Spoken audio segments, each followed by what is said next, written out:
આજના ત્રીજા મુદ્દાની માનવતાને અને પિતા પુત્ર પ્રેમને હચમચાવનારો કિસ્સો સામે આવ્યો છે અમદાવાદના બાપુનગર વિસ્તારમાં। બાપુનગરમાં એક પિતાએ પોતાના 10 વર્ષના દીકરાને સોડિયમ નાઇટ્રેટ પીવડાવીને મારી નાખ્યો। બાપુનગર ગવર્મેન્ટ ઈ કોલોનીમાં રહેતા 47 વર્ષના કલ્પેશ ગોહેલે પુત્રની હત્યા કરીને સીધા પોલીસ મથકે હાજર થઈ ગયા। જ્યારે પોલીસે હત્યાનું કારણ પૂછ્યું તો પોલીસ ચોંકી ઉઠી। પુત્રની હત્યા બાદ કલ્પેશ ગોહેલ પુત્રની પણ હત્યા કરવા માંગતો હતો, ત્યારબાદ પોતે આત્મહત્યા કરવા માંગતો હતો, પરંતુ પુત્રની હાલત જોઈને તેણે આત્મહત્યા કરવાનો પ્લાન માંડી વાળ્યો હતો અને સીધો જ પહોંચ્યો હતો પોલીસ મથક।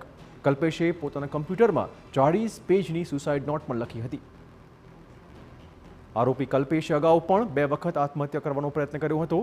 કલ્પેશે વર્ષ 2003માં પ્રથમ વખત પ્રેમમાં નિષ્ફળતા મળતા કોક્રોચ મારવાની દવા 7 અપમાં મિક્સ કરીને આત્મહત્યાનો પ્રયત્ન કર્યો હતો।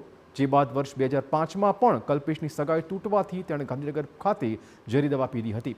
આ વખતે કલ્પેશે ઘરકંકાસના કારણે આત્મહત્યા કરવાનું મન બનાવ્યું હોવાનું પોલીસે કહ્યું છે। કે મને ગમે ત્યારે મારી આજુબાજુ 4-5 માણસો ઊભા હોય તોય મને જાણે મને મારશે એવો એને એક પ્રકારનો ડર ફીલ થતો હતો અને એના કારણે એવી માનસિકતા હતી કે ભાઈ મારે જીવવું નથી।